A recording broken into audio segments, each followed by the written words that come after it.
अब बात महाकाल की शाही सवारी पर शुरू हुए विवाद की। साधु संतों और हिंदू समाज से जुड़े लोगों ने भगवान शिव की उज्जैन में निकाली जाने वाली शाही सवारी में शाही शब्द पर ऐतराज जताते हुए इसे हटाने की मांग की है।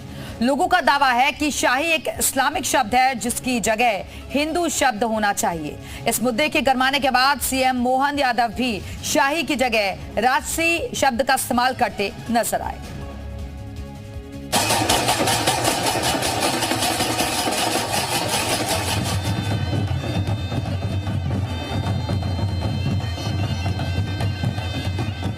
ये महाकालेश्वर की शाही सवारी है जो उज्जैन में भादो माह के दूसरे सोमवार को निकाली गई।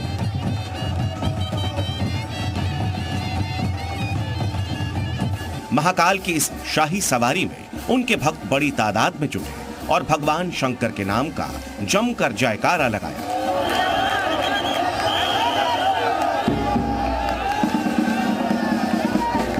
इस दौरान श्रद्धालुओं पर हेलीकॉप्टर से जमकर फूल भी बरसाए गए और राम घाट पर सवारी का विधिवत पूजन किया गया।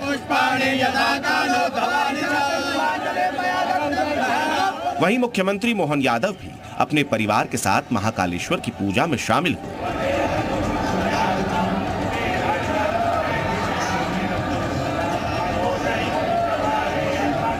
केंद्रीय मंत्री ज्योतिरादित्य सिंधिया भी बाबा की इस भव्य पूजा में शामिल हुए। लेकिन इन सब के बीच एक बड़ा विवाद खड़ा हो गया। यह विवाद खड़ा हुआ महाकाल की शाही सवारी में इस्तेमाल होने वाले शाही शब्द को लेकर। मध्य प्रदेश के साधु संत, कथावाचक, विद्वान, संस्कृतज्ञ और आम जनता ने एक स्वर में शाही शब्द हटाने की मांग कर इसके पीछे दलील दी गई कि शाही शब्द इस्लामिक है, जिसे हमारे आराध्य भगवान शिव की सवारी में इस्तेमाल न किया जाए और शाही शब्द की जगह किसी दूसरे शब्द का इस्तेमाल। शाही शब्द एक इस्लामिक शब्द है और मुगल आक्रांताओं के द्वारा प्रेषित है। सनातन धर्म में ऐसा कोई भी आक्रांताओं के शब्दों का प्रयोग ना हो। जितने भी इस्लामिक नाम है इस भारत से हटना चाहिए, क्योंकि वो गुलामी का प्रतीक है इस्लामिक नाम, और हमें गुलामी पसंद नहीं है। भारत आजाद है। सिर्फ साधु संत ही नहीं, इस मांग को बीजेपी नेताओं ने भी उठाया। बीजेपी नेता यशपाल सिसोदिया ने सोशल मीडिया पर एक पोस्ट के जरिए शाही शब्द पर आपत्ति जताते हुए सीएम मोहन यादव से इस मुद्दे पर कार्रवाई की मांग की। इसका असर भी हुआ और शाम होते होते जब सीएम मीडिया के सामने आए तो उन्होंने खुद ही इस यात्रा के लिए शाही की जगह राजसी शब्द का इस्तेमाल कर दिया। आज उज्जैन में बाबा महाकाल की आखिरी राजसी सवारी निकल रही है। ये सवारी नहीं है बाबा का, जनता के साथ सीधा सरोकार है। जनता के साथ, आम जनता के साथ, जनता को अपने दर्शन देते देते भगवान अपनी इस लौकिक दुनिया को अपनी निगाह से देखना चाहते हैं। सालों से चली आ रही इस प्रथा पर अब नाम को लेकर बयानबाजी तेज हो गई।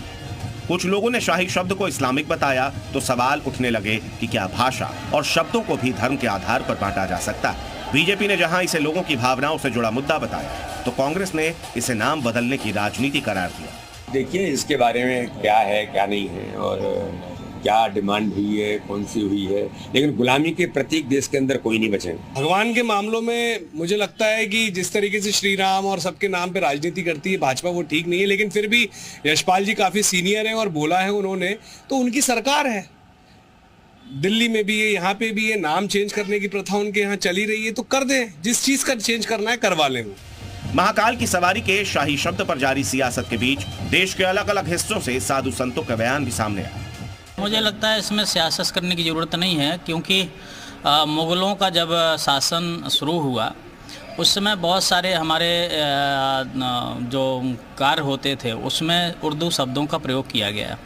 अभी भी आप कोर्ट में जाइए तो रजिस्ट्री होती हैं, उसमें लगभग 50 से 60% उर्दू शब्द आ जाते हैं। लेकिन कहीं जहाँ तक रही शाही शब्द की, तो जैसे शाही का मतलब होता है राजसी। हमारे यहाँ अभी भी जब कुंभ लगते हैं तो कुंभ में जो स्नान होते हैं उनको शाही स्नान कहते हैं। शाही शाह से बना है, रॉयल, तो उसका ओरिजिन डेफिनेटली हमारी जो पुरानी सभ्यता है उसमें तो है नहीं। हमारे यहाँ तो राजा होते थे, तो राजसिक शब्द समझ में आता है, शाही नहीं समझ आता।